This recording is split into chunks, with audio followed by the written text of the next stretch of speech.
Pero yo te diría que uno de los casos más impactantes digamos que ocurrió como a principios del 2000 fue el de el psicópata de Alto Hospicio. Se cree que él asesinó entre 14 y 17 víctimas. Caray. Y él vivía en un sector donde hay mucha gente vulnerable, de escasos recursos, ¿ya? Que es en el norte del país, donde hay desierto y todo este tipo de cosas. Y su modus operandi era salir en su vehículo, que él trabajaba como taxi pirata, y Sí, hacía que chicas de colegio se subieran a su vehículo y finalmente las llevaba hasta el desierto en donde las abusaba sexualmente de ellas y las mataba. La forma en que las mataba era bastante espeluznante porque él las llevaba hasta unas partes donde habían diques mineros, que son unos hoyos de 200 metros de profundidad, y las amarraba y las lanzaba vivas a esos hoyos. Y después comenzaba a lanzar piedras hacia el fondo. Entonces las chicas terminaban allá abajo aplastadas con rocas y de esa forma las mataba. O sea, ni siquiera las desechaba como si fuesen prácticamente basura. Finalmente lo pudieron atrapar. El tipo hasta el día de hoy niega haber sido el responsable de los crímenes, pero todas las investigaciones apuntan a que él sería el único responsable. Ahora, también este caso reviste como varios misterios, porque hasta cierto punto había dudas si él había actuado solo o no, claro. porque algunas de estas víctimas estaban aplastadas con rocas que eran demasiado grandes para haber sido lanzadas por un solo sujeto. Entonces ahí hay un tema raro. También algunos vecinos del sector en donde él lanzaba a las víctimas en estos diques, perdón, en estos piques, se llaman Sí. piques, que son como agujeros, eh, decían que por las noches veían varios vehículos, dos o tres que se paseaban por el lugar. Entonces se cree que podría incluso estar involucrada la policía chilena. Hay varias teorías ahí al Ya, respecto. pero para estar Pero de involucrada. momento, digamos, la investigación apunta a que él sería el único responsable y es reconocido acá en Chile como el peor asesino en serie que ha sido registrado, por lo menos chileno. Claro, pero ¿se sabe de si tenía muchos contactos para poder pensar que hasta la policía chilena estaba involucrada? No, No.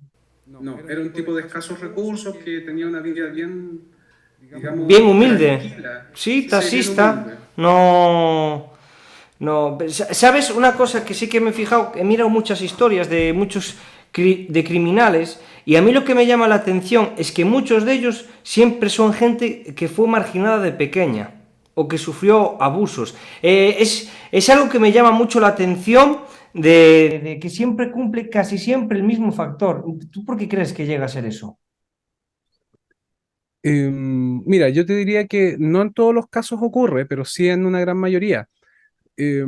Yo creo que atiende también a lo que nosotros hemos podido percibir de las historias y a consumir, y porque en el fondo también nosotros tratamos de entender y justificar qué es lo que estamos viendo. O sea, Claro, ¿cómo justificamos que un tipo, por ejemplo, mate a niños o mate a mujeres de forma indiscriminada y empezamos a buscar los porqués, ¿cierto? Y en algunos casos efectivamente lo encontramos. Y yo creo que es porque en ese sentido hay que tener como una perspectiva un poquito más amplia, y darnos cuenta que muchos de nosotros, que no somos asesinos en series ni criminales, también hemos tenido situaciones traumáticas, eventos súper complejos cuando hemos sido niños, adolescentes. Por ejemplo, no sé, tú puedes conversar con un grupo de 50 personas y si hablas con esas 50 personas, todos a lo mejor tienen una situación traumática, incluso peor que las que hemos podido recopilar en estos casos de asesinos en serie. La muerte de un padre, la separación no sé, pues, de su familia, la muerte de un hermano, el ser víctima de un robo, de un abuso sexual, etcétera.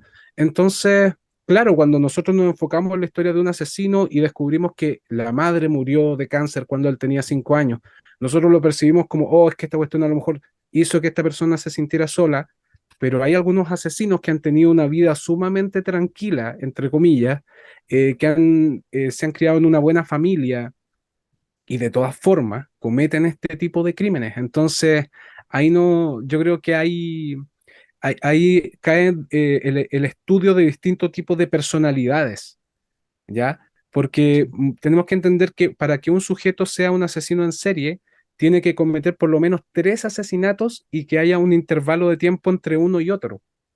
Y para que exista ese intervalo, digamos, ese espacio en el cual la persona piensa que cometió algo grave, que le hizo daño a otra persona y que decida reincidir, ya no está hablando de una persona que la capacidad empática está dañada, ya de empatía. Y eso se puede deber a que es un psicópata o que tal vez es un sociópata. ¿Ya? Ahí hay dos diferencias importantes, porque el psicópata nace con esas características, con esa frialdad, con esa predisposición, digamos, a dañar al resto para conseguir un beneficio propio, y el sociópata lo forma la sociedad, el contexto. Entonces, claro, una persona que nace en medio de una situación difícil económica, que cuando es un adolescente lo mandan a una guerra, por ejemplo, o vive en mitad de una favela donde la violencia es pan de cada día, Sí, efectivamente va a desarrollar una personalidad sociopática. Y de eso también va a desprenderse los eventos futuros, las cosas que él va a cometer después. Entonces, claro, nosotros podemos decir, puede tener una infancia que haya sido dura, pero si es un psicópata, eso da en el fondo lo mismo. sí. Sí, sí, sí, sí, ya te entiendo, ya te entiendo. ¿Ves? Eso era una duda tan grande que yo tenía que, como siempre vi el Sota Caballo Rey, que se cumplía mucho, pero me acabas de abrir bastante, bastante bien, ahora ya lo entiendo mejor. Muchas gracias, de verdad. Era algo que de verdad tenía muchísimas ganas de saber. Vale, lo que sí que quiero saber, y esto sí que yo sé que has tenido historias que has tenido que narrar, documentarte, que han sido muy complicadas. De todas esas, ¿cuál es la que más te ha costado por información y cuál te ha costado por pasión? YouTube y también el Twitch. Sígueme en todas mis redes sociales.